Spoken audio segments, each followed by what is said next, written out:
All right, everyone. Welcome to our Planning and Zoning Commission tonight. We're glad to see you here. Always nice to see people interested in the development of our community. What a blessing you are. Okay. We first would like to excuse our chair, Commissioner Todd Mitchell. He's not able to be with us tonight. So lucky me, I'm the vice chair and get to conduct this meeting. Our first agenda item is if we will stand and say the Pledge of Allegiance. Commissioner Carroll will lead us in that. I pledge allegiance to the flag of the United States of America and to the republic for which it stands, one nation under God, indivisible, with liberty and justice for all.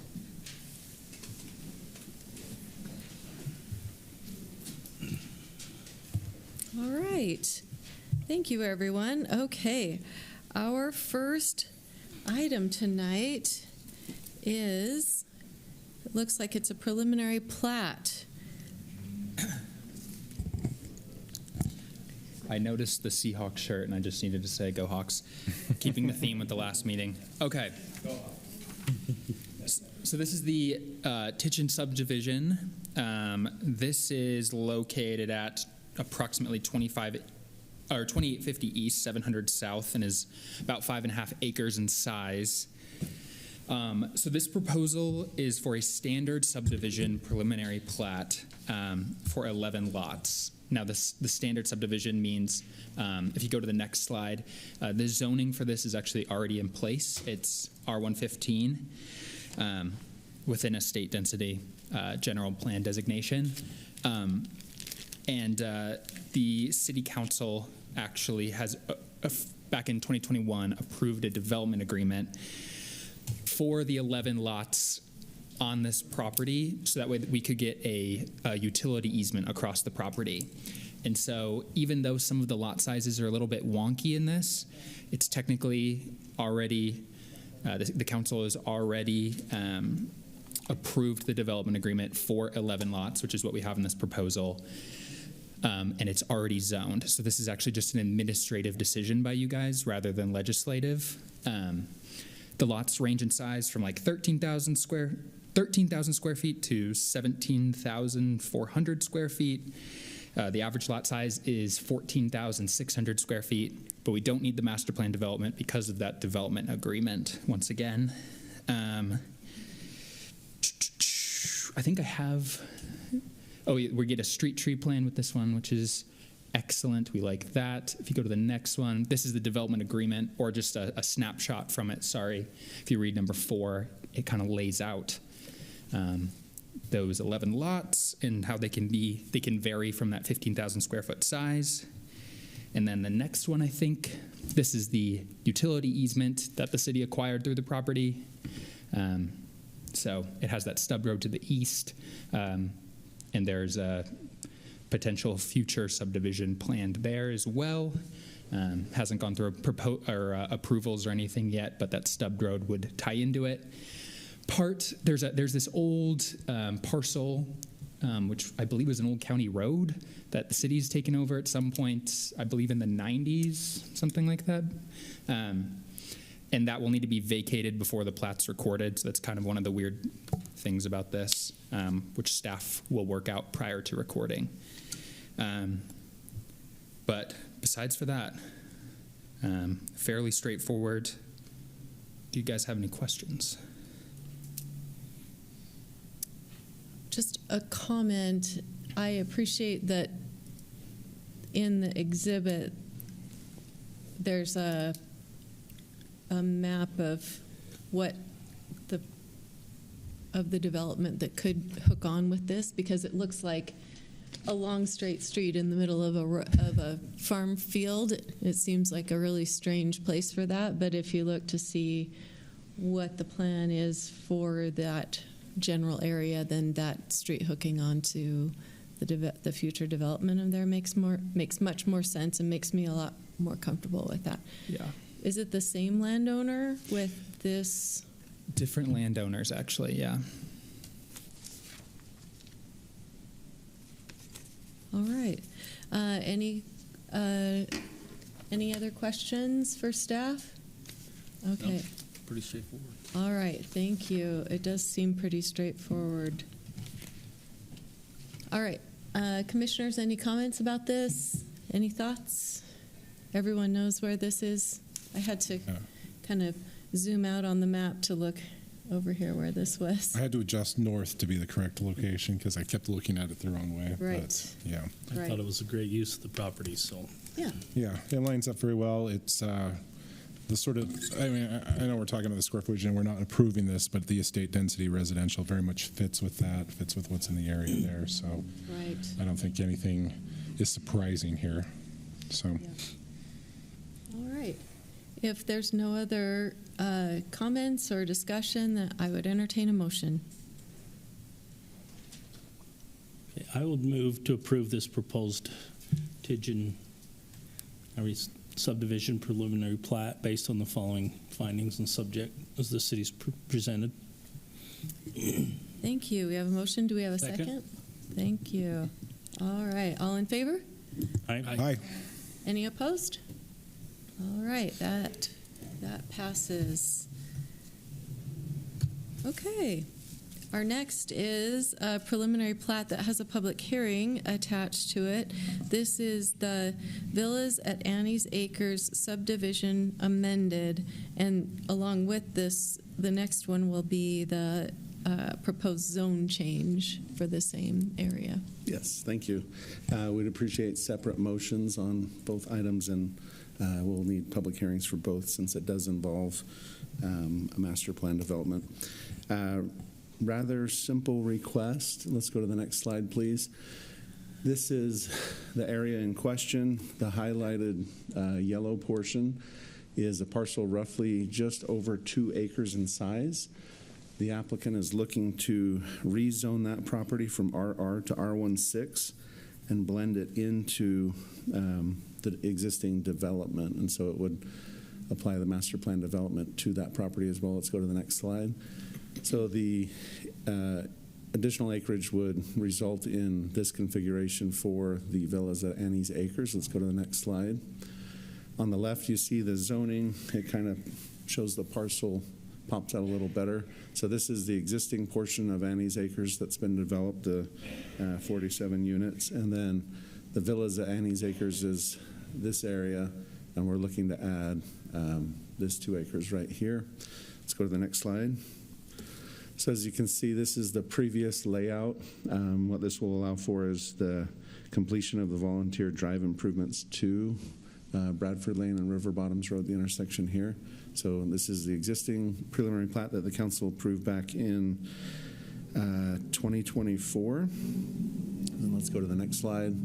So by adding the 2 acres here, it reorients a few of the units up here and adds 8 acres to, or not 8 acres, excuse me, 8 units to the development. No changes with the amenities. Clubhouse is still a prominent feature in the development. Same product, just additional units on the 2 acres. Let's go to the next slide. This is the landscape plan that's been provided. So you'd see with this development, you'd have the completion of South Lane, improvements to Bradford Lane, and then you'd have the extension and improvements of Volunteer Drive. Next slide. So once again, we've got 2 separate motions. If you look at the next slide, there's quite a few conditions, but most of these are carryovers from the final plat approval that was given of May of last year. And then let's go to the next slide. This is the recommended motion for the zone change. Both of them, we recommend approval. Both of them will be taken to the City Council as well as an amendment to the existing development agreement. Let's go back a few slides to right here. Any questions for staff at this time? Okay, so let me just be clear about what you just said. Okay. So it's this is it this section right here that's the extra 2 acres that's being proposed to be Yeah, added? go back 2 slides, Josh, please. Yeah, so you can see the parcel Oh, line okay. right here. So All that's right. what's being added. I see. So this road is getting extended a little bit north, and you're adding these 2 units right here. Are any of this original part already being in development currently, or? No, I believe the land's ready for it, but nothing's been started. This has kind of been a ongoing discussion with the previous property owner and the city and the developer. Okay. So we're happy to see that this was able to be acquired, and we feel it will be a great addition to what's already a good development plan. Okay. So the change is because of they bought out a property owner, now they have more room to move? Is that what? Yeah, so go back one more slide, please. So previously, the improvements would have ended here because those frontage improvements are adjacent to this property. So then go back a slide. So now with this additional 2 acres added to the project, we're going to see the completion of those street improvements as well as what was already previously proposed. Any other questions for staff? Okay. All right, thank you. All right, this is a public hearing, so we will now go into public hearing. We will, anyone who would like to come and address the commission, we welcome that. You have a 3-minute time limit, and please state your name. Come on up to the microphone. Can I just stand here? Well, this is a public record. Sorry for the difficulty, sir. No issue.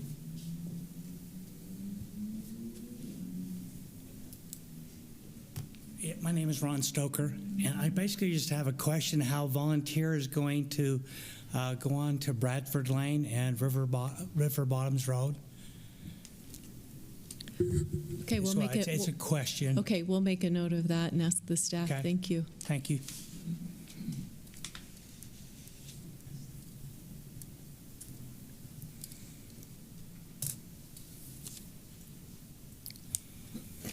All right, anyone else?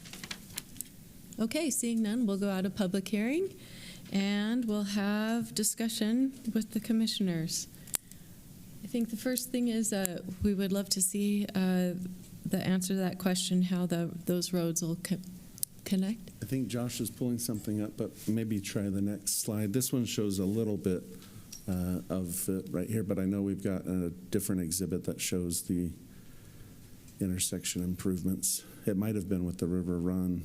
Yeah, Josh is looking for River Run right here.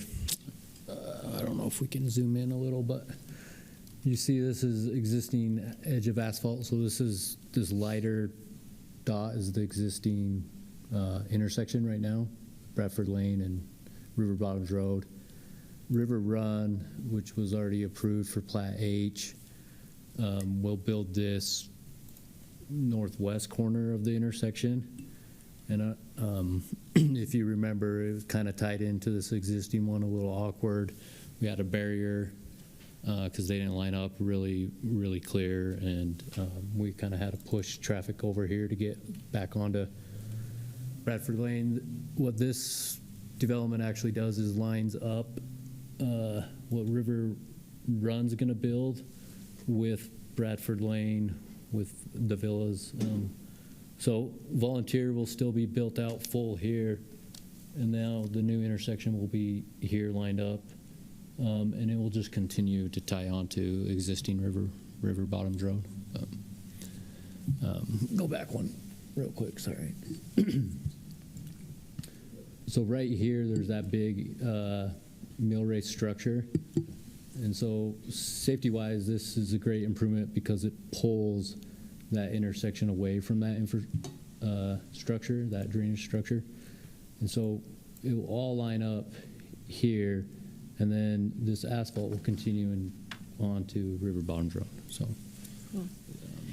and once they get to final, we'll get a little more detailed on it. But Okay. Do you think you could pull up like a Google map Yeah. of that area? Yeah. Or a Spanish Fork interactive map? yeah. So we're talking this road actually, and you can kind of see it, maybe go up just a bit, on that plan, how it sweeps in this corner. And so the intersection moves here, moves west, and then as it comes to River Bottoms, it will come here, and it will just tie back in here. So it will become a four-way stop with stop signs. So that has the effect of stop, or at least slowing traffic there on River Bottoms Road compared to what's happening right now. Yeah, A stop sign, not a roundabout. correct. Yeah. Yet. Okay. Madam Chair, I apologize if I missed this, but what's the anticipated timing on that? Do we have a feel for when that connection from Volunteer to River Bottoms Road would be made? Yeah, I mean, it's a little up to development. Okay. River Run's approved. In conversations with them, they have every intention to do it this summer. If the villas gets approved, they've been talking like they're ready to start now, basically. Okay. So I imagine it could happen this summer. But As I understand it, some of that is being funded with the development, and are we using regional funds for some of that construction as well, or was that just the land yeah, acquisition? so impact, because it's they're both master plan roads and it's a master plan intersection, impact fees will pay for some of it. Yep. Okay. All right, thank you. That seems pretty straightforward. I had forgotten to ask if we wanted to have the applicant come, if they're here, and if they wanted to come and speak with us. Hi, my name is Dave Erickson. I'm with Leisure Villas. Brandon did a good job, I think, going over it. I think this situation, this amended plan is sort of a win-win, I think, for everyone. We get a couple more buildings into our senior community, and it fixes the road situation without leaving an orphan piece of property that doesn't have any access. So we were ready to go with our approved plan, but when this became a possibility, it just seemed to make sense for us, and I think the city to just finish this out to the road and encompass the whole piece into our project. So we're excited to get going as soon as we can, but because of this change, we had to amend the whole approved plan. So if you have any questions for me, I'm happy to answer them. But Brandon, I think, explained everything pretty well. Anyone have questions for our I applicant? don't think so. Okay, thank you very much. Thank you. All right, is there any discussion with the commissioners on this? All right, seeing none, I would entertain a motion. I move to recommend for approval the proposed villas at Annie's Acres preliminary plat based on staff's findings and conditions. We have a motion, do you have a second? I'll second that. A motion and a second, all in favor? Aye. Aye. Any opposed? All right, that motion passes. And then with the zone change, we just request a public hearing as well. I have nothing else to present on that item. Okay. And then we do have the recommended motion as well. Okay, so this proposal is to change the zoning of the property from rural residential to R16 with the master plan development overlay is what we're looking at. Any questions or discussions about that? All right, seeing none, I would entertain a motion. I'll make a motion. I move to recommend approval of the proposed villa. Oh, I forgot. Public hearing. Yep, I'll hold on that. This is a public hearing. This is yes, thank you very much for the reminder. We'd like to open this to public hearing. Would anyone like to come and speak with the commission? All right, we'll close public hearing. Now I would entertain a motion. Okay, I'll make a motion. I move to recommend approval of the proposed villas at Annie's Acres zone change based on the findings and subject to the conditions in the staff report. All right, we have a motion. Do we have a second? Second? We have a motion and a second. All in favor? Aye. Aye. Anyone opposed? All right, that passes. Those two things will move forward to the city council. Thanks for being a great part of our community. Okay, our next items are Title 15 amendments.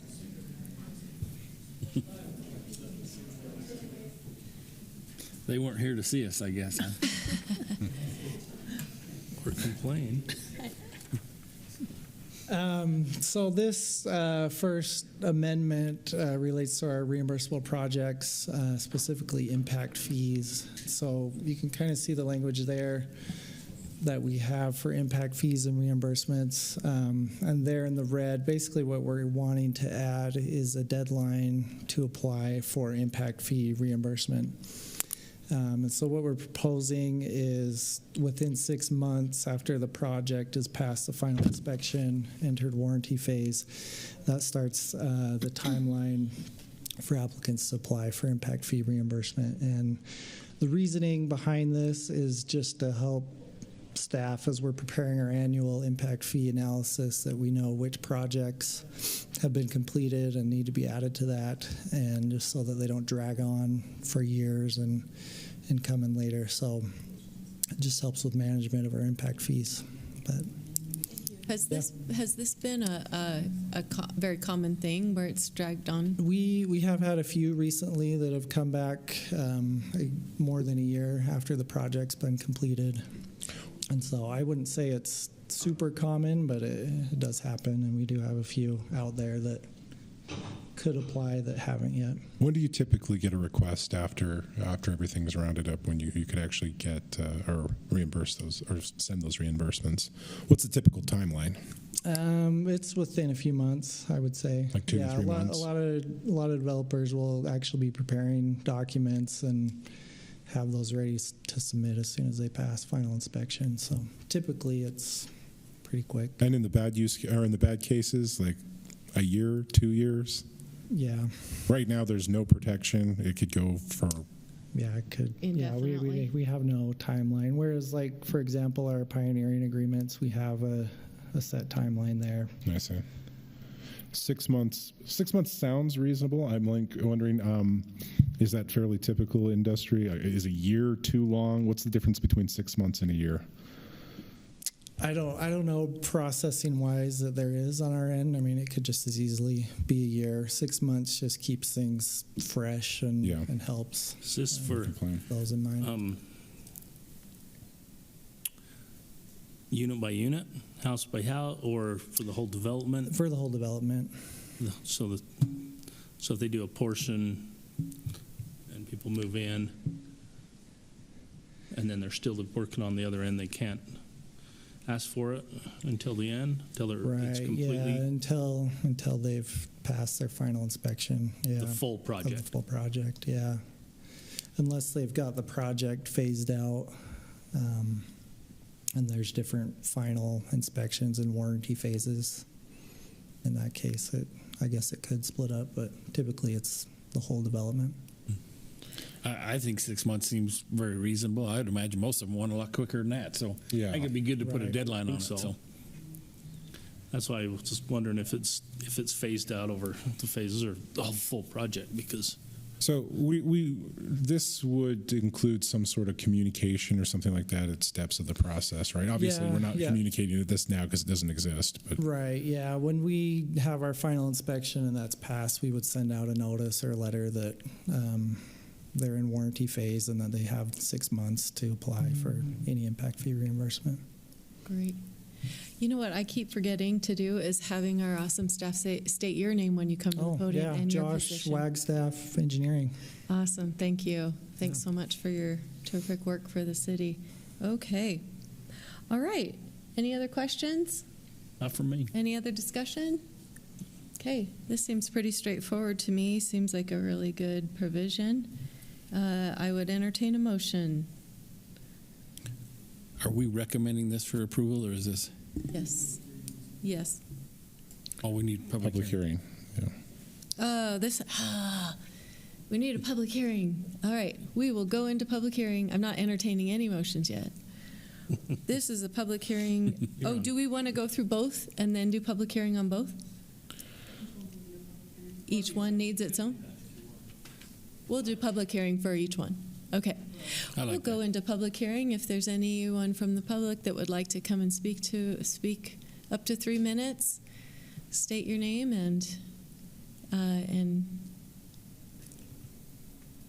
all right. Seeing no one would like to come discuss this very I thought this would be a hot topic. logical addition, we'll now close public hearing, and I would entertain a motion. I'll make the motion that we recommend for approval Title 15 reimbursement project impact fee deadline. We have a motion. Do we have a second? So for the deadline for 6 months For 6 months. after it's passed final. Yeah. I'll second that. All right. All in favor? Aye. Aye. Aye. Anyone opposed? All right. That motion passes. Okay. Our next Title 15 amendment. State your name for the public. They all want to Dave know Anderson, who you Community Development Department. are. Thank you. Madam Chair, after last month's meeting, it was really, really hard to come up with another reason to talk about fences and walls, but we did it. So back again. This one's pretty limited by way of what it would impact. Power substations are certainly a critical part of the city's infrastructure. We have 2 that I know of. There might be another one as well that's in planning stages right now. One would be reconstructed, another new one that would be built on the northern part of the community. And we need to make sure that we have adequate space to be able to build the components within the substation footprint that are necessary for it to be able to do what we need it to do for the community. And this proposal would allow us to use substation sites a little bit more efficiently. So I appreciate the way that this ends up kind of being laid out. The language that's shown there with the red boldface text, that's all new. So you can see how 3 compares to 2. So right now, the rules that would apply to power substations and other main buildings in the public facility zone, those setbacks are spelled out above. So the difference being that the front setback for a power substation would be reduced from 20 feet to 10 feet, as would the corner setback. So we'd pick up 10 more feet on 2 sides of a substation, and conceivably 20 feet then on the rear setback for a substation. It's really that simple, that straightforward. Another addition, which is shown, I think, on the next slide, is to note that fences or walls in the public facility zone, like in our industrial zones, can be 8 feet tall without going through a special process to have the council approve those. Providing security for this kind of infrastructure is essential, and I believe the city's standard is to build an 8-foot masonry wall around our power substations. So this language would just allow for that to happen in an administrative way without getting the city council's approval. Those are the changes. These have been reviewed by the Development Review Committee. In fact, we've discussed them in the Development Review Committee a couple of different times, and that body recommended that they be approved. Thank you. Okay, I have a question. I probably should have emailed you about this ahead. So Commissioner Dayton, his neighborhood is right next to a big power substation. Could we bring up that power substation? Because what I'd love to see is what that would look like to have 10 feet and no setbacks. How would that impact the neighbors there? Yeah. in his neighborhood. We're on Canyon Road and Spanish Fork Parkway. Oh, in my Sorry, I head, you assumed knew. They knew as well. Yeah, mine. Come on. I know where he lives. So it's the one by Yeah. the neighborhood Walmart. I'm assuming that one's grandfathered in. Yeah, so it'll give us a good perspective, I think, on a couple of things. It is.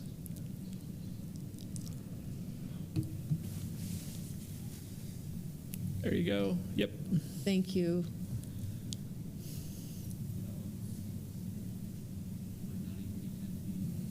I don't think it is off the road. No. So the front, So Okay. even with this change, you would still need to have more setback from Canyon Road to where the wall would be located than what we have there. And typically, on a normal public street right-of-way, you'd have the curb on the road, and then you'd have, today in the city, either an 8-foot wide park strip, the space between the curb and the sidewalk, or in some places a 12-foot wide park strip. Then you'd have a sidewalk. Then we measure from the outside edge of the sidewalk. So then you'd have 10 feet from the outside edge of the sidewalk to where that wall could be located, which is considerably more than what exists here. This was built long ago under some different version of a standard that we had then. And it would be that 10 feet then from the outside edge of the sidewalk to the wall versus 20 feet, which is what the code currently requires. I believe that we can do a lot of things with landscaping in that 10 feet to provide some screening, even maybe just to screen the wall a little bit to make it attractive. And that extra 10 feet, you really don't get a lot from having that. It's not all that usable space. That's just my opinion. But I think that's at least partly why the Development Review Committee felt comfortable recommending that this change be made, particularly where then we can use that additional space on the other side of the wall inside the compound for. Okay, that makes more sense. So we're just only talking about fences here, right? Yes. Okay. Fences in the space. Not what's in the space, structures. just the fences. So We'd be looking at 8 feet masonry walls in all cases like this for substations. Is that correct, Dave? That's been I don't know why we would do less than that. 8 feet, yes. Yeah. yeah, and they're nice looking. I appreciate that the city puts nice looking walls in here. So And there might be an example, even though this is older. Oh, if you go just a little bit down the road, go a little bit east. To the All Abilities Park. Actually, no east. yeah, go just a little east right here. So there's the land that we have right there. I guess that land's much larger, but you can see some of the landscaping here. But that's much more space that we're talking about. Yeah, that's The setback for the wall for that one right there is only like 5.5 feet. Just measured it. Right here on these two sides. And so the new standard that we're looking at Yeah, like right there. Oh yeah. So that's 5 that we're seeing right there. So we'd see twice that. Now can you point out what an interior side yard looks like in this particular? It'd be the east, turned around. It'd be the west This line, one right here? and the rear would be the north. The rear is right here. Yes, Currently, are these fences on the property line? yes. And so that goes with interior side yard and rear yard none. That would meet the Right. new standard. And then right here and right here would be more of a setback than what it is now, although this is. Yeah, although that on the east is. But it would a be lot. a 10-foot setback right there. Okay, that makes a lot of sense. And I appreciate you bringing up that example. I think if we're looking at, I mean, this is old, right? Right. But I think that sounds like much more improvement here, but still more flexibility beyond the 20 feet. Sometimes I feel like 20 feet, it's a massive amount of space, but I get that we care about it for aesthetics, right? So any property abutting a private landowner or anything would be on the property line. Any wall would be on the property line versus like anything facing a roadway, we've got a setback on, correct? Exactly. Or it could be on the property line. Yeah, that'd be. Yeah. Could be on the property line where it's not front. Yeah, most likely it would be. I mean, Yeah, so anything that's abutting a private property or commercial property or anything is going to be along the property line, so there's no conflict with the see, owners. yeah, and I think we certainly don't have good experiences when there's a gap, Right. and just that doesn't benefit anybody, and at least those areas tend to be unsightly or they're space for bad things to happen in. So And I see the same thing with the old 20-foot setbacks and stuff. There's just a lot of exposure to maintain, and they don't always look the best. This is kind of a side question, very much related. The substations that you're talking about that are pending, are those all Spanish Fork substations? Do we have any non-Spanish Fork substations from other power authorities that, I assume this would apply as well to them? it would, and there are other entities that that at least could have a power substation in Spanish Fork. Okay, beyond even just, I mean, I know we have the South Utah Power Association. You're probably well aware of who they are, right? With the new power lines. And as I think through that just a little bit more, just because they want to build a substation, let's say someplace in Spanish Fork, that property would still have to be zoned public facilities for these setbacks to apply. Okay. So they'd be subject to whatever the setbacks are for whatever zoning district they're in. And depending on the nature of the entity that wants to build the substation, they could petition the city and have the zoning changed to be public facilities. Some of the entities that provide power, for me, they're interesting, almost like quasi-public-private. Rocky Mountain Power, for example, it's a corporation, but they're a public utility. I don't think we've contemplated zoning Rocky Mountain Power facilities, for example, and they, for various reasons, I don't think they have a substation in Spanish Fork, Rocky Mountain Power. We've got two on edges of our community, but could be just Strawberry Electric, SUVPS, some other entities like that they're not like Spanish Fork Power. Public power, it's a little bit different. I'm making that more complicated than it needs to be. Saying. Sorry. Yeah, they It's a good may. explanation. The public facilities, that's intended to be like city-owned properties, maybe state, Bureau of Reclamation, school district, clearly Gotcha. those things. The one thing that came up in the fencing discussions, and I went and watched the city council afterwards, is not carving out exceptions for specific use cases. Obviously here, if we're talking public lands, right, and those other entities that we described, that, I know you weren't trying to complicate that, but the sense is I liked at least the idea, and I've heard this philosophy said many times, let's not carve this out for a specific project or a specific exception here. So anyway, that's more of a comment I have generally, and I would just hope that we do that, whatever the entity happened to be.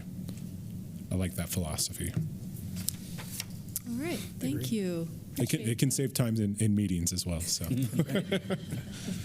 All right. Thanks, Dave. Awesome. Okay, this is needs a public hearing, so we'd like to open this up to public hearing. If there's anyone from our community who would like to come and speak to this Title 15 amendment, may come forward now. Okay. All right. Seeing none, we'll close public hearing. And is there any further discussion? If not, I would entertain a motion.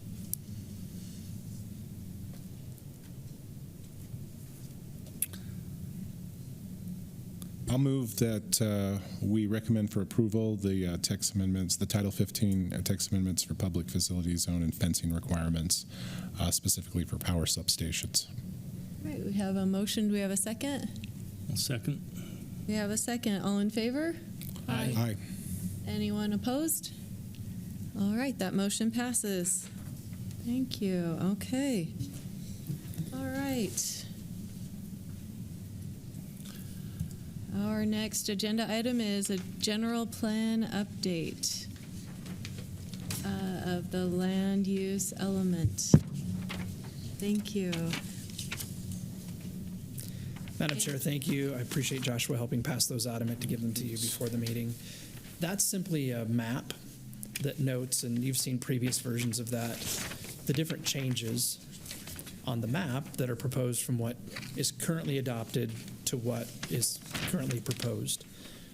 There have been a couple of additions since your last meeting on some of the items that were discussed in your last meeting.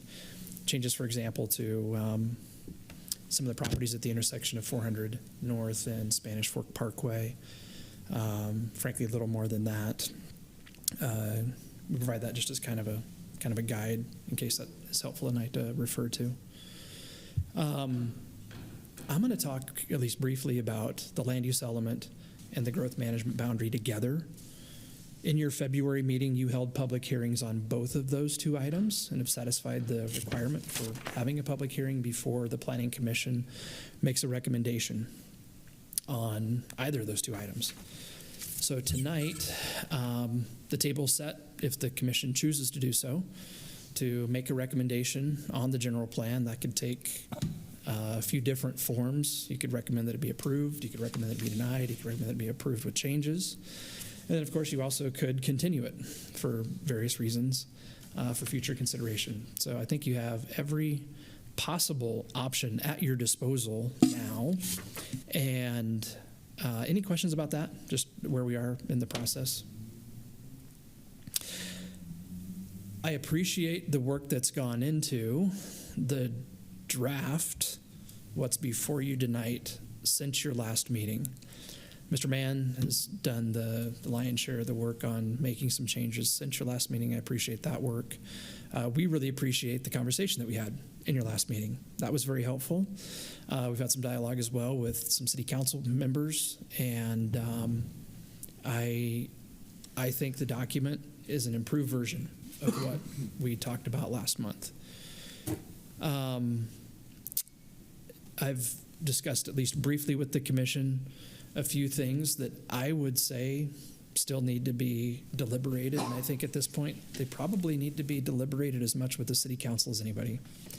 So that's and please take it as a gentle nudge, at least from staff, to hopefully feel comfortable with acting tonight and moving it forward. That's not something that I say lightly, so this is a big deal. At the same time, it's a big deal that's been in the works for a really long time. And I do believe pretty strongly that at some point we need to move on with the understanding that a general plan, and in this case, the land use element part of that, it's a living document. And as was the case with the version that's in place now that was adopted in kind of its most comprehensive fashion 15 years ago, over the course of those last 15 years, on at least 6 or 7 different occasions, it was updated and modified in some way or another, and I think that works great, and that's the way it's intended to work. So again, please just take that as a gentle nudge. I believe there are discussions that still need to happen around what's identified right now on the draft land use map as the station area. We talked a little bit about that earlier tonight. Dave will likely talk at least a little bit about some of the changes that have been made to the latest version for that area. And I think those conversations need to be had with the council as much as anything. I think the discussion that you had in your last meeting and some of the insight that you gave us has helped set the stage for a conversation with the city council. I know that there are council members that want to have some additional discussion about the land use designations that are in place for the Leland area. We talked about the 9th South Corridor, and I can almost separate those in my mind as maybe being two different discussions. So I think that is still somewhat in play, or at least open for discussion. And we talked a little about Canyon Creek and a property and a specific proposal that somebody made to have a change made there, which honestly I think that's been deliberated almost ad nauseum to date. But that's something that I'd like the council to weigh in on as well once it gets to them. So with all that said, I feel like the table's set pretty well, and yet we're really excited. If you have additional insight, questions, concerns, anything that you want to discuss tonight, hey, the night is still really young, right? So we're here, we have time.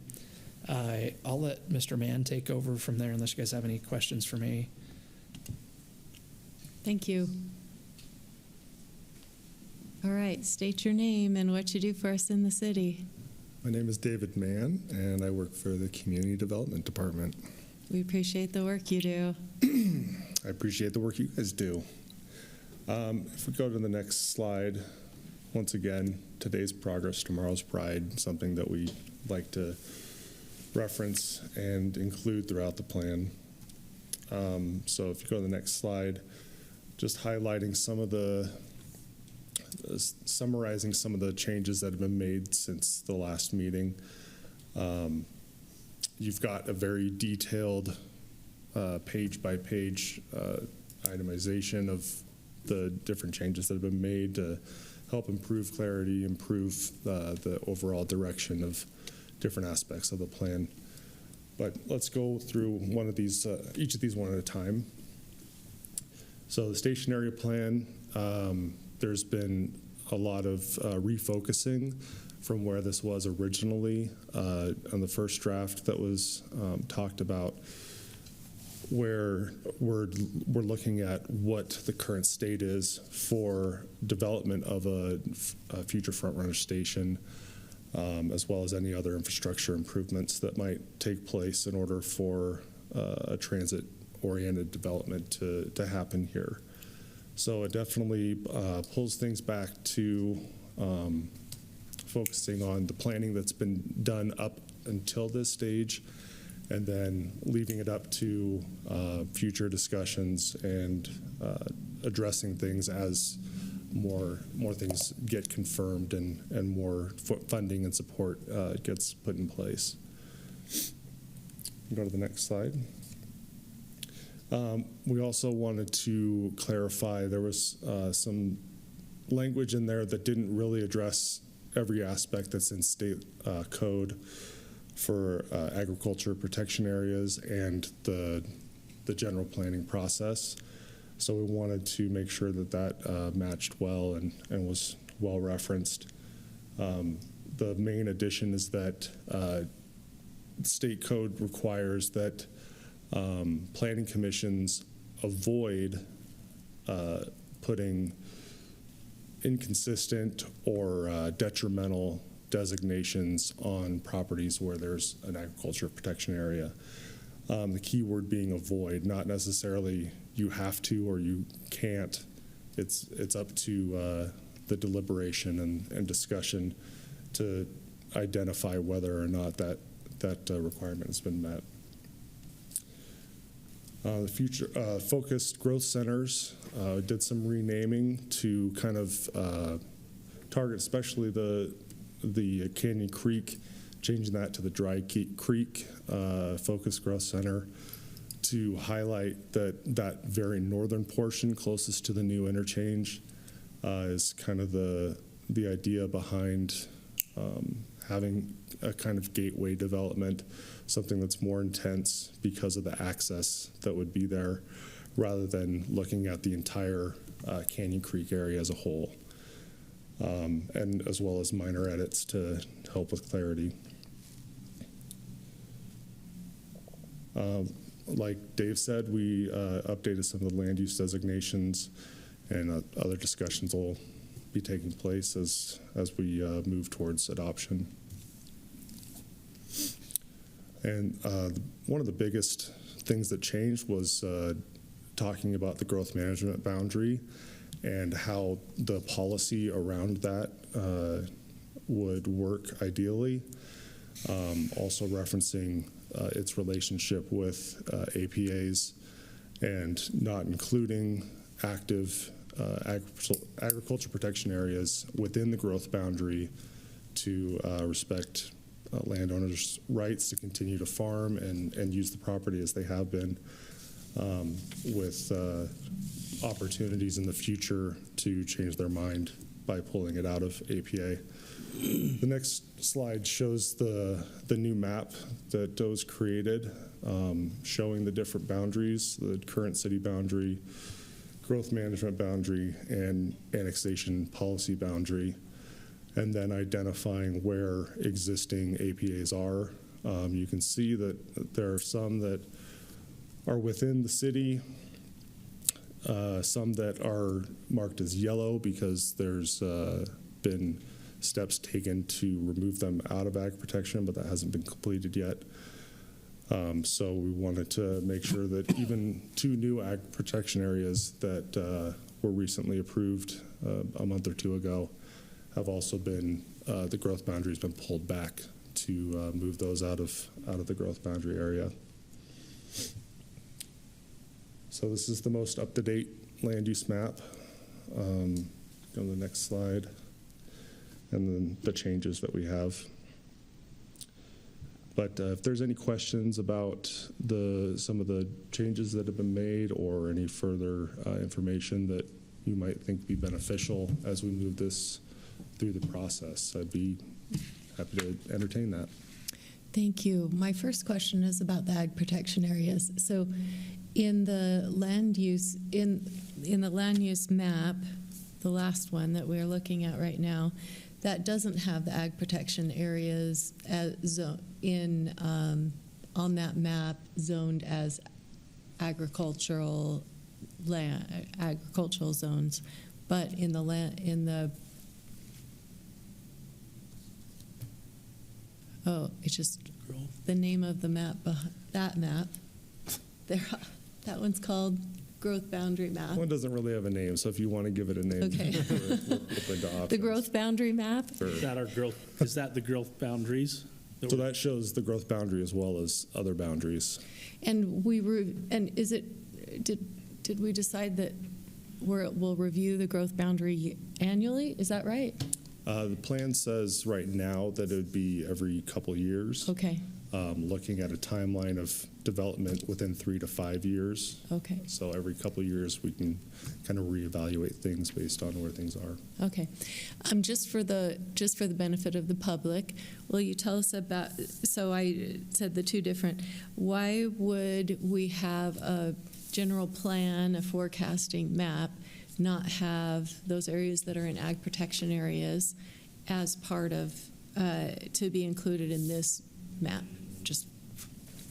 And I think that's where some confusion has taken place throughout this whole process, and we saw it in some of the responses from the survey, that the land use map is one map that shows how development can take place. We also have a zoning map that shows what uses would be allowed today, and that can change if people want to propose different uses. But the land use map for the other city that I worked for, we refer to it as a future land use map because it does look at the future, and we try to match up existing uses with what the designations would be for those areas. But this is kind of like the whole puzzle. So if we see like a build out. Right. Uh-huh. So we want to make sure that there's a plan in place so that we can look at challenges like traffic or where parks or schools could be located, as well as different types of uses, rather than just leaving that up to a developer that's just looking to potentially make a good investment in developing something and not necessarily looking at the larger picture. So remembering that those areas that are along I-15 that show different designations on this map are simply showing how we can plan for those if they do develop in the future. As landowners, if landowners decide to do something different with their land than what they're currently doing. Yeah. Right. And they can change that in the future if they have different ideas or different opportunities arise. We can change land use designations and the zone as well to look at different uses. Which we've done many times. Mm-hmm. So the ag protection zones, which aren't included, there's a large number that's, I guess, directly a large number of acres directly west of the airport there. And they're not included here because that's great. That's a good view right there. Future, we're looking at that as being industrial, but right now this is ag protection. This is in place for county land that's outside of our growth boundary. Just want to make sure I understand that, right? Yeah. And it would be at the option of the property owners to remove that if they chose to, or new property owners or whoever were correct for the ag protection. So really it's sort of a protection for the it's an addition of the zoning that's in place right now. The ag protection essentially gives the property owner those additional protections that come with that designation. Yeah, it's another layer that relates to how the land is being used today. Yeah.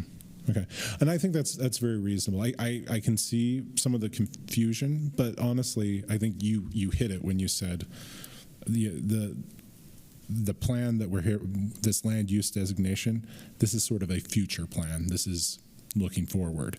Zoning, I think of as, it's not even just the plan, it's the current law, right, in terms of how it can be consumed. And then this ag protection is just yet another layer for the existing use to protect that use, as long as the landowners want that. So anyway, I guess I'm just restating that, but I really like the future looking, and I think that's sort of the whole spirit of everything we're doing here. Yeah, absolutely. I really appreciate the ag protection area element. That's great. Thank you. Okay, do we have any other questions about the Monster General Plan before us? So if there's areas that we don't agree with, we point them out now, or?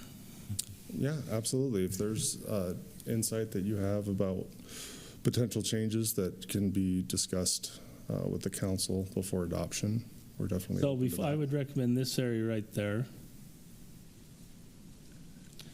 go in line with this area and these areas. It at least goes to a low density instead of a state. But I think I've talked to a few of the neighbors, and they all agree that at least the minimum they want is low density. They're not comfortable with the medium density because, most of them have livestock and animals, so that's not the lifestyle they want. So I'd recommend that. Mr. Woodhouse, I think I know exactly what you're talking about. Just to make sure, you're talking about the north side of 9th South, that area that's wedged between 9th South and the river, I think. Yep, and I believe, but I don't want to speak for the people on the south side, but I believe from what in the past they're in the same boat, but I haven't talked to them personally, so I don't want to speak for them. Okay. So just what you're speaking to is probably right there. Yeah, it's not all the way to the river. It doesn't go all the way. Yeah, okay. Because, the river bottom is protected wetlands anyways, floodplain. And I think it'd just be good. That'd be consistent with what is there currently, what the neighborhood is now. Yeah, and I think that's something that we're definitely looking at considering. And I think making that change prior to it going to city council will give your neighbors there an opportunity to voice their opinions about that potential change as well. Yeah. So so if I'm looking at the map in front of me on here, it's the area that is just south of number 26? Correct. Where they changed medium density residential to environmentally sensitive area. It's just the area that's just south of that. Correct. Yeah, and that would change to at least a low density designation. Or a state. I think that's what we talked about. Either or. I think everybody would be happy with that because they keep their livestock, keep things the way it is for the time being. Well, and it connects to what's not directly adjacent, but it still flows really well. Well, it flows with the whole neighborhood, the whole area. Yeah, that whole thing flows together well too, it seems. So yeah, I'd support that too. I support it as well. I think it looks fine. You have a pretty good sense of what's there on the ground too, just given that it's your neighbors as well and long term. I mean, is there any concern we have? I mean, just given future build out or anything like that, I assume 9th South will still be a major road and at some point there, right? And that doesn't necessarily change anything. Yeah, it's going to be a major collector of some sort. with the changes coming in. You know, and on as far as the south side goes, I know the existing homes, like I say, I didn't talk to them personally, so I don't want to speak for them, but I think that's what they would like. And then as you get off the hill, I know there's a property owner that would like to take more advantage of their property, but they're also surrounded by the ag protection areas that are just the complete opposite, I want to say. So Yeah, and I think that's a nice. Yeah, the north side of 9th South, the chances that would significantly change or be redeveloped is much more difficult to see than it would be on the south side, because there's so much more area and more flexibility on how a development could lay out. Correct. Although it seems like it would make sense to have it be the low-density residential on the south side of that road until it comes off the hill, right? Or is it? Yes, Or are they all part of the same lot? No, there's a strip of property owners, and they all own 1+ acres in their property, and I think they would appreciate that also. But I don't want to speak out of place. Just to throw this in, we talked about it in last meeting. I don't think as staff we have any concern about any of the changes that you're talking about. However, we're at the end of a process, and I think we would want to, and it's not that I don't believe that you know your neighbors way better than we do, but I think if it's something the council wants to entertain, we probably will have some additional conversation with property owners. Yeah, and I do believe there's a meeting. There are things that have been in the discussed, works. Yeah. So. In that regard, So I guess the thing that we would possibly recommend is bring that part of the discussion when the city council talks about it. Might be just as simple as that. Yeah, to say that, hey, this is the nature of the conversation. Maybe it's that you as commissioners are comfortable with having that change to low density or estate, maybe on one side of the road or both. And that gets presented to the council as, okay, and you guys decide exactly what to do. I'd be comfortable with that. yes. Okay. And then the other concern I've got with this is your station area 22, that designation. Because my understanding is right now this property here is being looked at to be included, developed into the city plan. And so I don't know why we would, it's in the works, and I know I brought this up last month. Why would we move forward on that, knowing that it's in the works to be changed in a few months? Well, the developer that's looking to annex that property, the intent of their proposed development is to match what would be located in more of a station area, something that would be designed to function well with a station if it were there. But the question of whether or not that gets annexed is still up for debate and still up to the city council to make that final decision.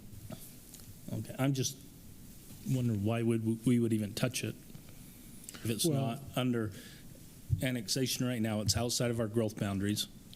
Well, we are touching within the plan all of this stuff that's outside of the growth boundaries. And by touching it, it's the future plan, right? Right. Because this is outside of the growth boundary. Everything here is outside of the growth boundary, beyond just that. May I?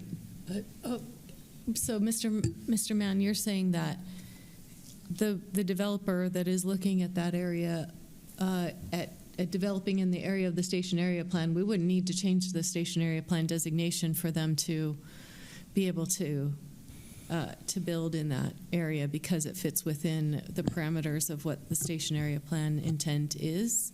Yeah, I mean, it would need to be, the annexation would have to be approved, and the zoning would have to match what they're proposing, which could require a future text amendment or a creation of a new zone or overlay. So there's a lot of other things that would need to take place rather than just the station designation on this map. Yeah, we're talking more future plan here. But they'd have to do everything. Really, there's nothing here right now in terms of any sort of zoning or anything like that. We're outside of the growth boundary. You'd have to go through the whole process of everything to sort of bring it into the city and do all the things, right? Yep. I guess it bothers me that we're reaching outside of the growth boundary and telling the landowners this is what it's going to be. Well, we don't know. Long before we don't know that they have any development ideas, if they still want to farm it, they want to do whatever, but yet the city's going to go and say, we're going to annex your property at some point, and this is what it's going to be. Well, it's based on studies that have been conducted by UDOT, by UTA. There's been a lot of funding. There's been a lot of staff time from different state departments, the county. So all that time has and discussion and studies have led to us placing that designation there as a placeholder in case something like that does develop. If that station never ends up coming, then we might amend the land use element and change that to something else that would be more beneficial or function better there. So I guess let me throw a wild card in here. Say a property owner that I may or may not know owns some of this property down here, and they want to build a house. And they go to the county, build a house. We got nothing.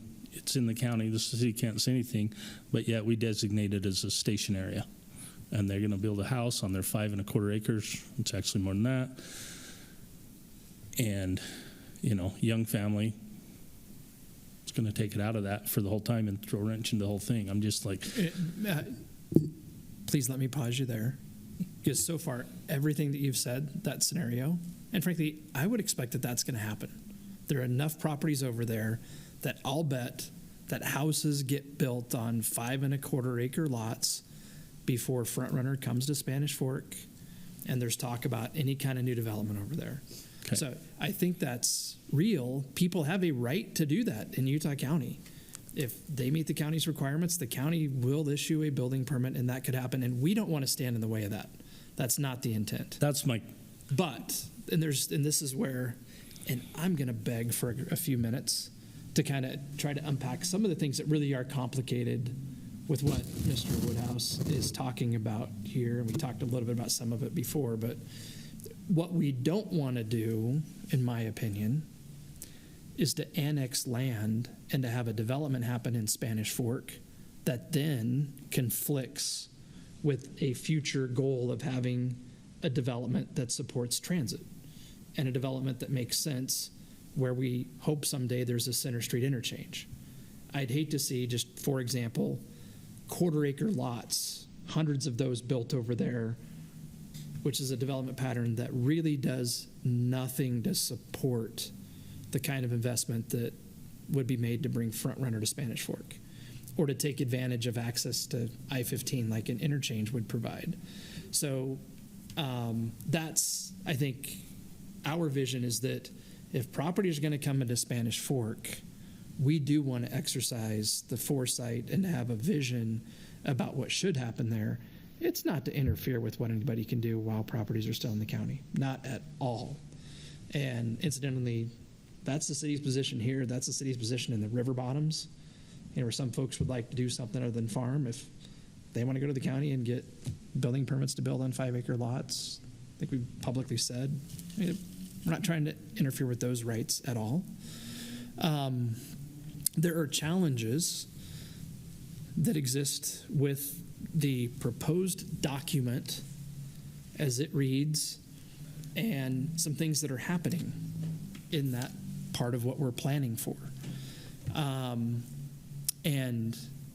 start with this. We are calling that the station area.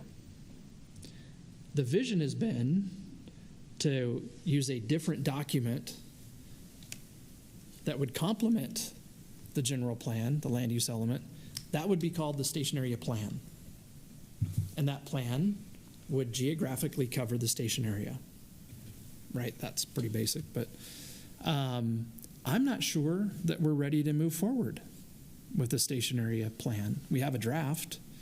A year ago, we had anticipated bringing both the station area plan and the general plan together for a presentation in a meeting like this so they'd be adopted at the same time. And we've separated the two for various reasons. And I think there's a whole different discussion that needs to happen about whether or not this is the time to get a detailed plan for the station area in place. What I do feel strongly about, though, is, again, we talked about it, it's the idea that we preserve that area.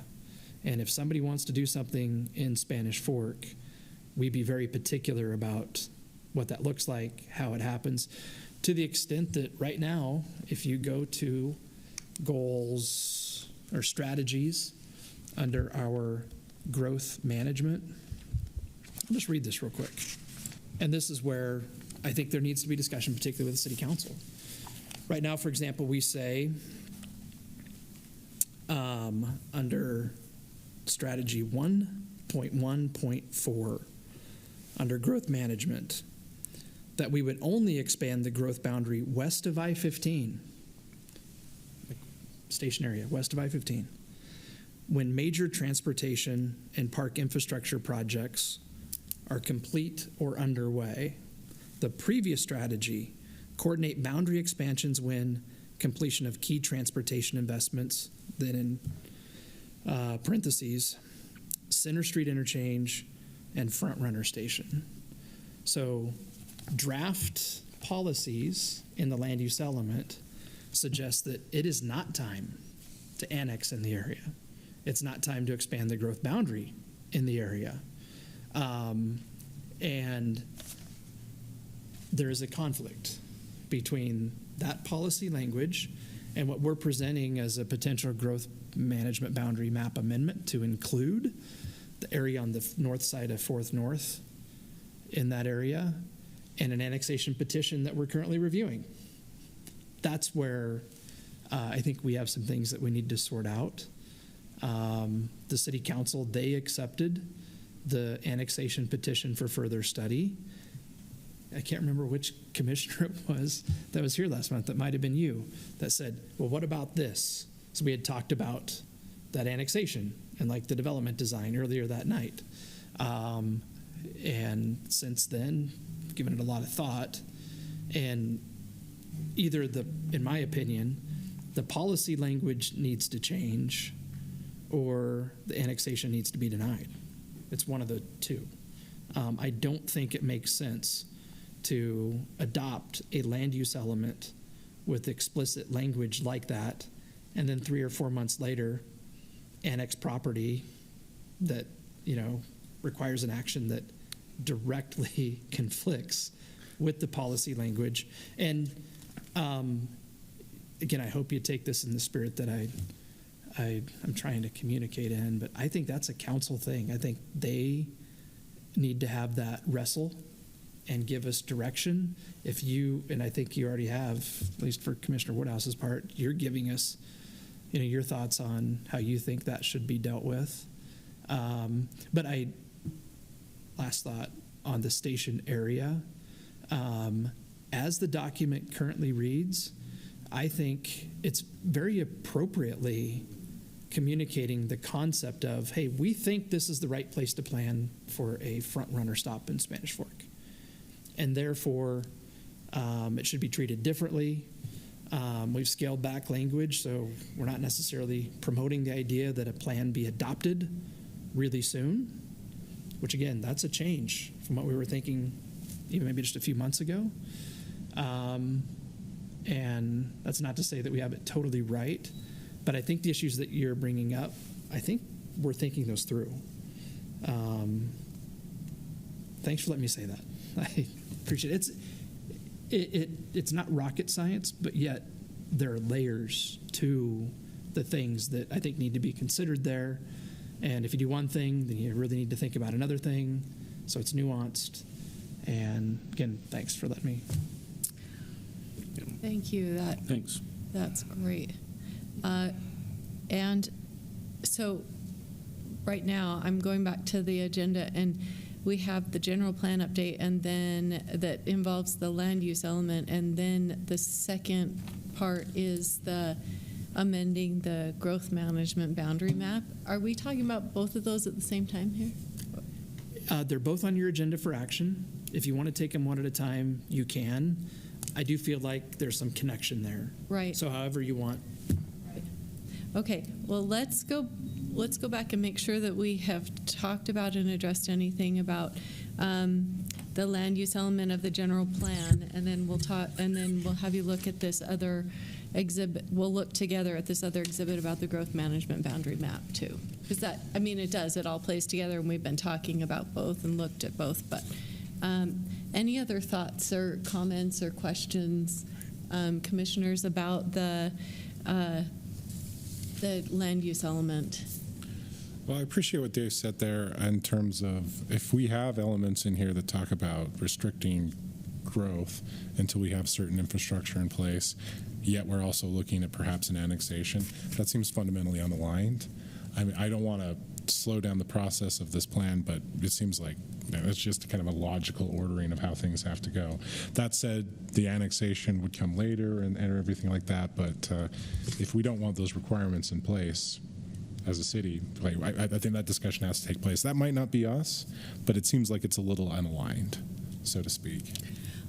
I don't necessarily agree, because this is like the big picture at build out farther down the road, and a lot of things have to happen before you can do all of these things. And it makes sense to me that there's one layer, and then there's other layers, and then there's other layers to get to this place. So so I'm willing to look at it with that lens, and then it seems aligned to me. Yeah, but if we're talking about this imminently, right, just to the point of if that's an annexation that's going to come soon, do we include policy procedures that aren't necessarily aligned for something imminent? Right, but if it's going to be annexed, it has to be part of the growth boundary, and it's not part of the growth boundary yet.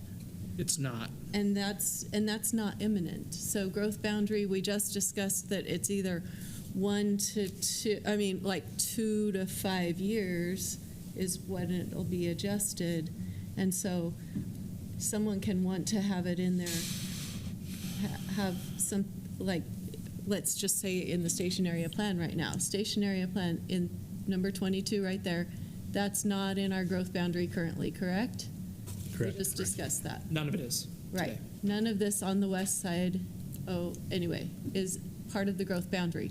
Yet, in the future, in the next decade, those could become part of the growth boundary during those next 10 years. And that's when they should be addressed. And so you make the general plan for how this can look at build out, so that you can see a general map.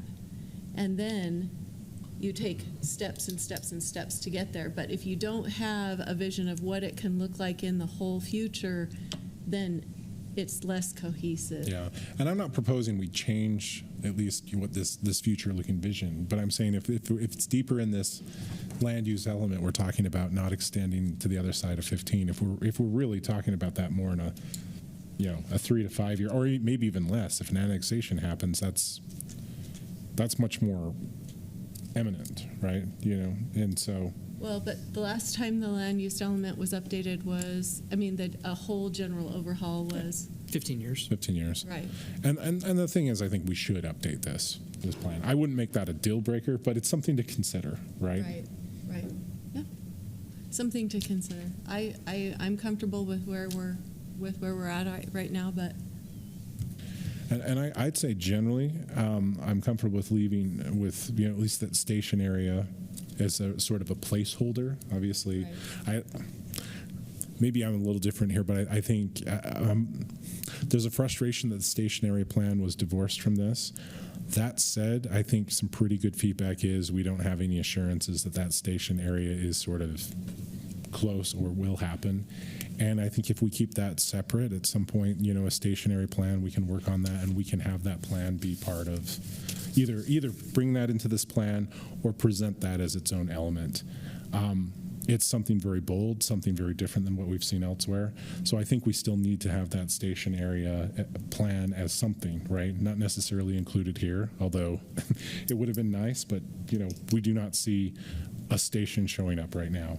We don't see the Center Street interchange happening right now. There's a lot of connections. There's a lot of stuff that's not happening right now. So something that bold, I think, we keep working on it, but keep it separate. So I like this. I don't know, does this differ kind of from what you're thinking of even having kind of a placeholder? Because I think of it as more of a placeholder now, right? It is. Yeah, it's a placeholder.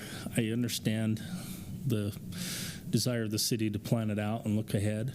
But, I mean, there's no guarantee that any of that's even going to happen. Yeah. Center Street exit, Front Runner Station, there's a lot of variables. Seems to me like the most likely thing is time could be a really long variable there. Time and money. And so I'm just like, why are we planning? I can understand the city not wanting to annex anything on that side without without planning it out and understanding. And that can be stopped at any point because we don't have to prove any annexations on the other side of the freeway. I mean, there's this big development coming in, and it's outside of our growth boundaries. It's outside of this general plan. So, I mean, and don't even need to prove any of that coming down the pike. So, I'm just like. And then that could be the same situation for anything. Even let's go further south of the station area plan, right? Exactly. It really could be. But we're putting together this as sort of a future proposal of what we expect to see future, right? So.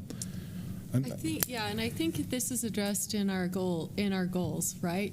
So the first goal has to do with growth management. So we Spanish Fork City embraces a well-planned. So this is a planned, balanced growth that strengthens neighborhoods, supports the economy, sustains high quality of life, and the city manages that expansion through the growth management boundary. When considering development proposals or potential annexations. And so if you look at the goal 1, it's guide future growth in an orderly, efficient, fiscally responsible manner. And then if we're looking down, where's the one about transportation? Housing and neighborhoods is the next one. Transit-oriented development. So this fits within our goal of having transit. This is goal 3. We want to create some compact mixed-use centers connected with regional transit. So that's a future goal, and it's something we're putting a placeholder in, so that we're saying we're committed to creating these centers where we can have regional transit and also have those compact mixed-use centers. To me, it's just all of that is just part of a big plan that's looking into the future. I really don't feel like any one of us are saying things that contradict what anybody else is saying. Yeah. It's just like this slight difference of perspective. That's a good way of putting it. And maybe to just clarify something that I've maybe not done a good job of communicating. I don't think as staff, and I'm speaking for others as well as myself, because we don't think Front Runner coming to Spanish Fork is going to happen maybe in the next decade. Therefore, why go to a lot of effort to put a really detailed land use plan together for the area now?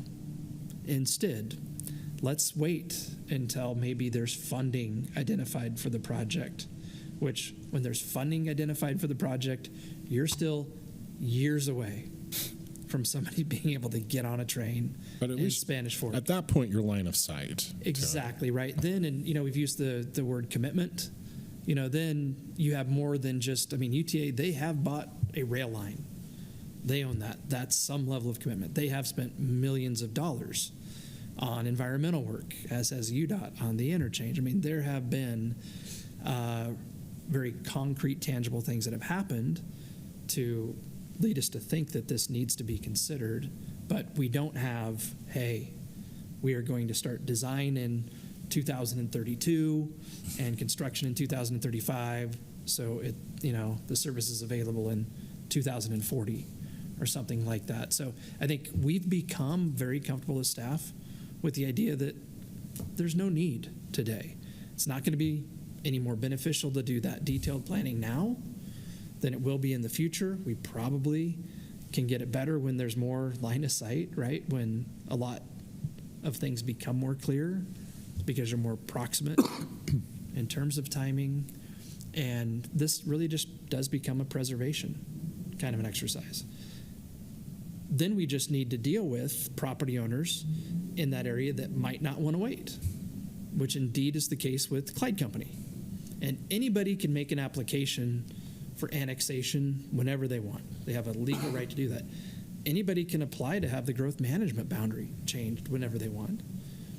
The onus then is on ultimately, the Planning Commission to make a recommendation and the City Council to act on those. And the idea is that when those things are put before the Planning Commission and Council, the land use element's the guide that we use, in terms of policy and that sort of a thing.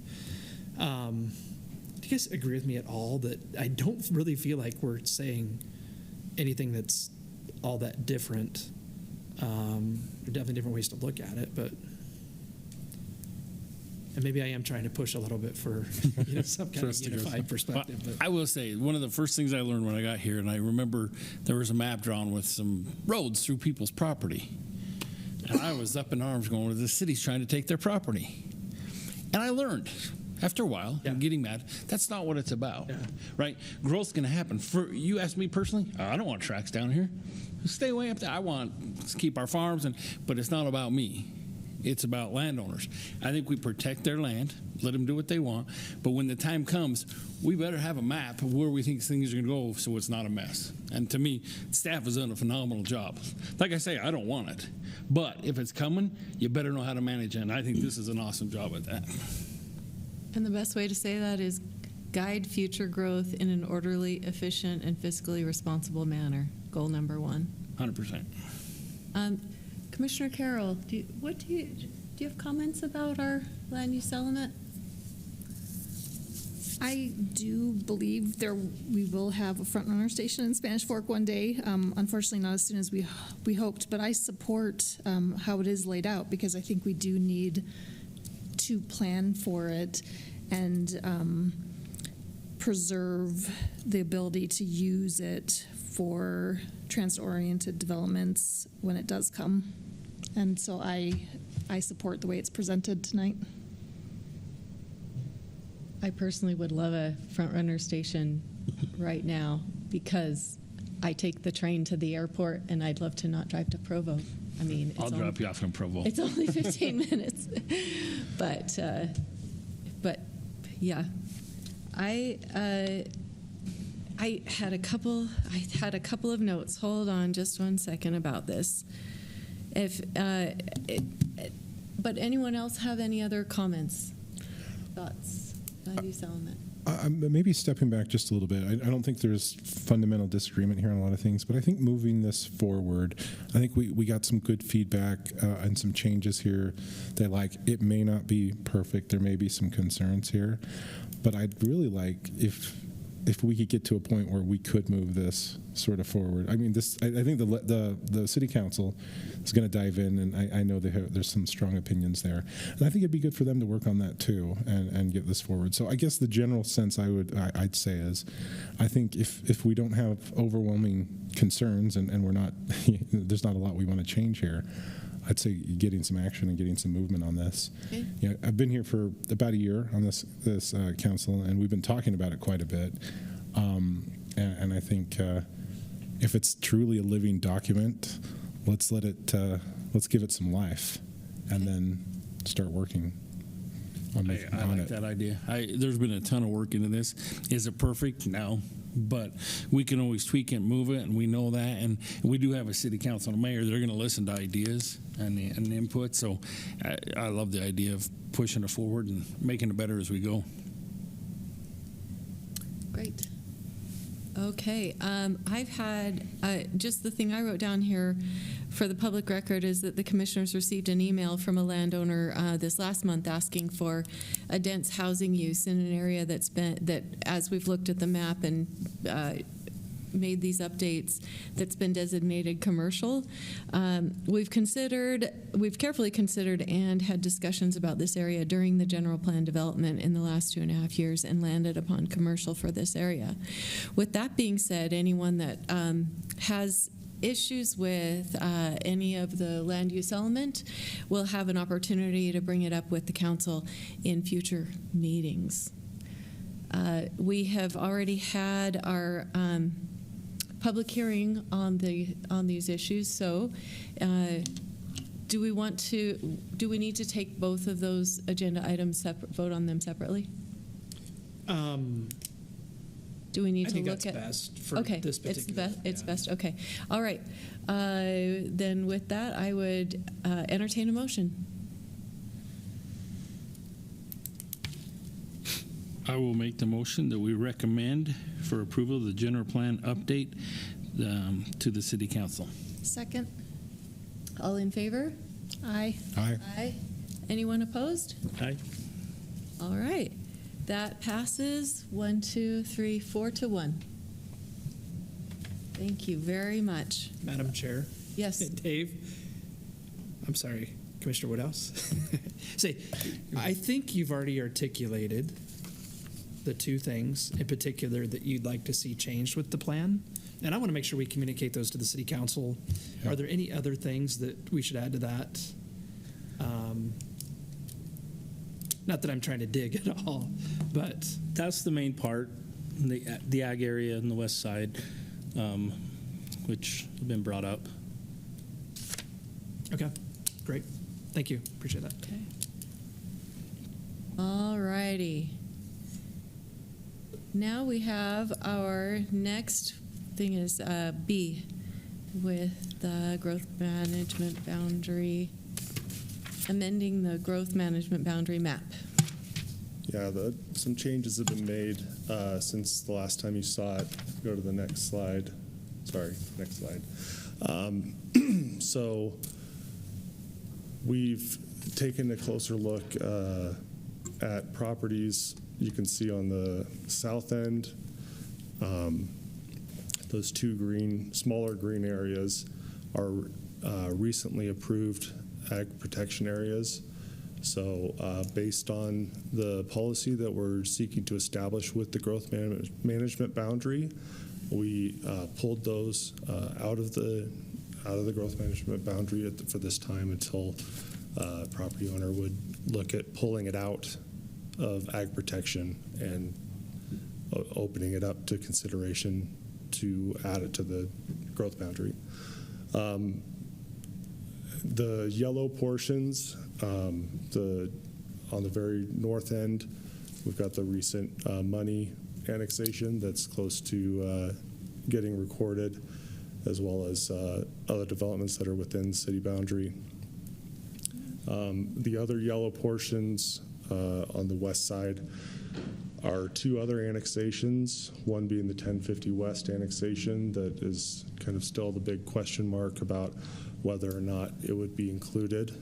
And hopefully with council's deliberation on that, we'd be able to make a final decision. Are you talking about this triangle here? Yes. Okay. Which one? Yes. This the one other- right here? Oh yeah, right here. Yes, and then this property right here, the southern portion is in yellow, and then this portion here is part of another annexation that's been under review. And so for the time being, while that's under review, we're showing it as inside the growth boundary. But that also could change if there isn't a desire to annex it at this time. And then these are currently in the county they're all in ag protection, so we've moved the line to follow the city boundary there. This the triangle that I was pointing at before, is that part of the station area? Or the, Yeah, that's the northern, Okay. that northern portion of the station. okay, That's what I would call the conflict. okay, That's it. all right. That's all north of 400 North. Okay.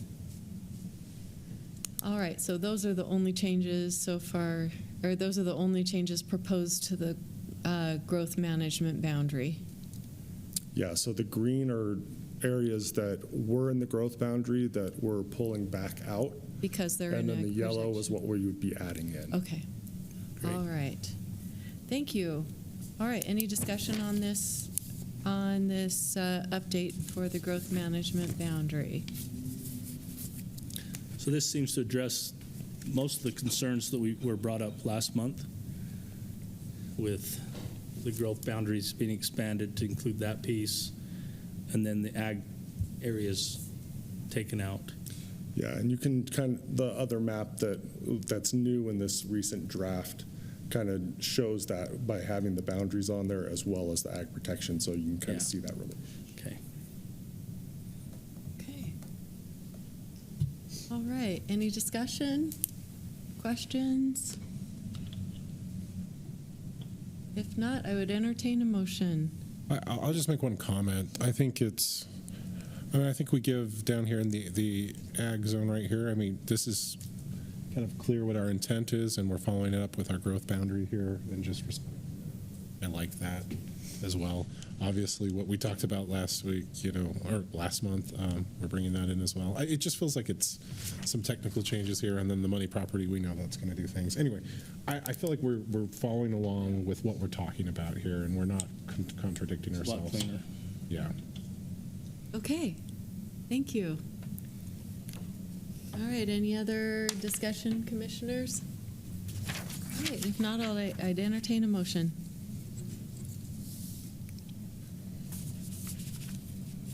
Thank you for putting the motions right up on the screen for us. That's wonderful. Well, I'll go ahead and make this motion. I move to recommend approval of the proposed amendment of the growth management boundary map. We have a motion. Do we have a second? Second. We have a second. All in favor? Aye. Aye. Any opposed? All right, that passes. We'll recommend that to the city council. Thank you. All right. Mr. Anderson, do you have any other business for us before we have any Never ask motion him to that. adjourn? Typically, yes. After keeping some of you here for something like 7 hours last month, not a chance. Okay, all right. Thanks for doing that I'd last month. entertain a Thank motion you, to sir. adjourn. Well, I'll make a motion to adjourn. Second. All right, all in favor? Aye. Aye. Any opposed? All right. See y'all next month, everyone.